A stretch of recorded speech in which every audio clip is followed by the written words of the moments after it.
시진핑의 땡땡땡 명령이라. 그냥 다급한 명령이다. 뭐 이렇게 생각하면 될 거예요. 예, 그 다급한 명령의 핵심은요. 돈 풀어서 재앙을 막아라 하는 임무입니다. 야, 저는 이것을 보면서요. 지금 중국 경제가 얼마나 심각해졌는지 저는 알 수 있는 아주 단적인 이유라고 생각을 합니다. 실제 중국은요. 지금 현재까지 보자고요. 현재까지. 예, 신규 주택 가격 지수가 1월에 마이너스 0.37까지 또 떨어졌습니다. 2022년 5월에 마이너스 0.1이 떨어지더니요. 2023년 내내 거의 떨어졌다고 봐야 됩니다. 2023년 5월에 0.1 올랐고요. 6월에 0.00이었지만 6월 이후 7월부터 계속 떨어졌잖아요. 그리고 12월에 마이너스 0.45까지 최악으로 떨어졌었어요. 그러다가 1월에 마이너스 0.37 조금 좋아지는 듯 하지만 여전히 말입니다. 신규 주택 가격 지수는 마이너스라는 것.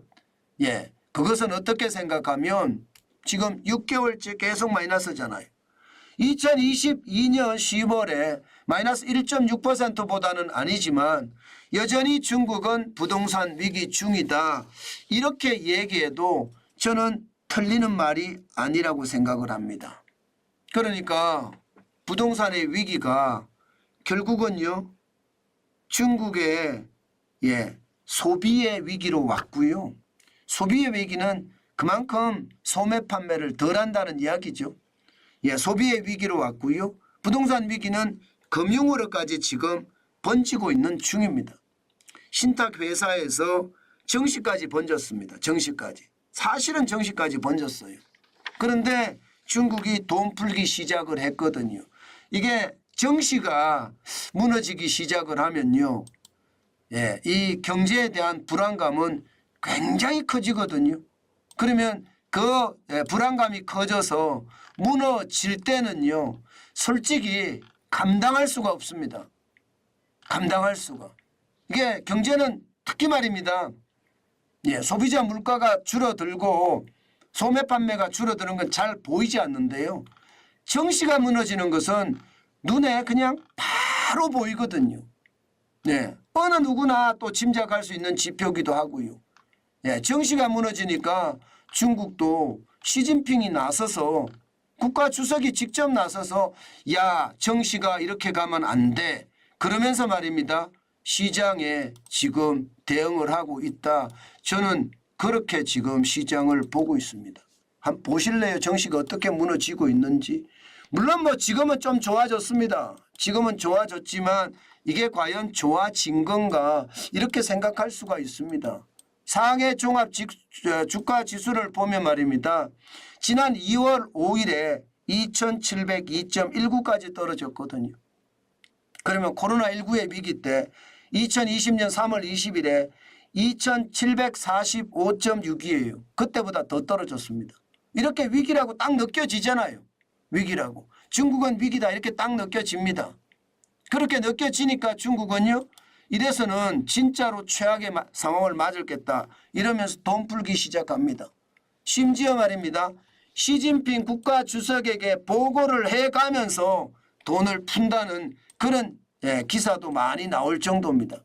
돈을 푸는 게 적게 푸는 게 아닙니다. 여러분 보시는 것처럼 정시에 푸는 돈만 글로벌 금융위기 때는 8천억 위안을 풀었는데 지금은 2조 위안을 풉니다. 우리 돈으로 372조를 푸는 거예요.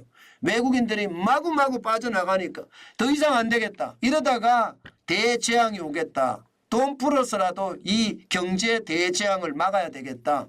그런 생각을 저는 중국이 당연히 했고요. 시진핑이 맨 앞에 서서 지금 움직이고 있다. 이런 뜻입니다. 어디 그뿐입니까? 정시에만 돈 푸는 게 아니에요. 지금 빚내서 집 사라 하면서 말입니다. 중국의 기준금리라고 이야기하는 대출 우대금리 5년 만기 주택담보대출 금리를 3.95%까지 낮췄습니다. 역대 최저입니다. 2024년 1월까지만 하더라도 4.20%였거든요. 이게 0.25%포인트 낮춰서 말입니다. 3.95%까지 떨어졌습니다. 2019년 8월에 4.85%가 지금 거의 1% 가까이 떨어졌다는 거예요. 3.95%까지 떨어졌으니까 돈 엄청 풀어서 돈 빌려서 집 사라 이거잖아. 돈 빌려서 집 사라. 지금 돈 빌려서 집 안 사면 바보다. 뭐 이렇게 이야기할 만큼 돈 빌려서 집 사라 이렇게 이야기하고 있고요. 이미 그 전에 또 말입니다. 중국은행의 지급 준비 비율도 낮췄습니다. 지금 10% 역대 최저입니다. 그래서 돈 공급을 할 수 있게끔 미리 만들어 놨습니다. 미리. 그 정도로 말입니다. 중국은 다급한 겁니다. 오죽했으면 시진핑의 다급한 명령이라고 제가 제목을 달았겠습니까? 그 정도로 말입니다. 중국의 상황 굉장히 어렵다. 자, 이제 문제는요. 소비가 회복해 주는 거거든요. 과연 소비가 회복해 줄까요? 부동산이 회복해 줄까요? 지금 현재까지로 봐서는요. 여러분 이게 신규 주택 가격 지수 1월이니까 지금 모든 일들은 2월에 일어났거든요. 그렇기 때문에 1월까지는 떨어질 수 있다. 2월에는 확실히 오를 수 있다. 이런 자신감이 저는 중국의 지도부에는 있다고 보거든요. 돈을 그 정도 풀었는데 만약에 안 된다? 신규 주택도 올라가고 소매 판매도 지금 최악의 마이너스를 기록하고 있는데 이게 플러스로 올라가야 되는 것 아니냐. 지금 중국은 그렇게 예상하고 있습니다. 그런데 만약에 안 올라가면요.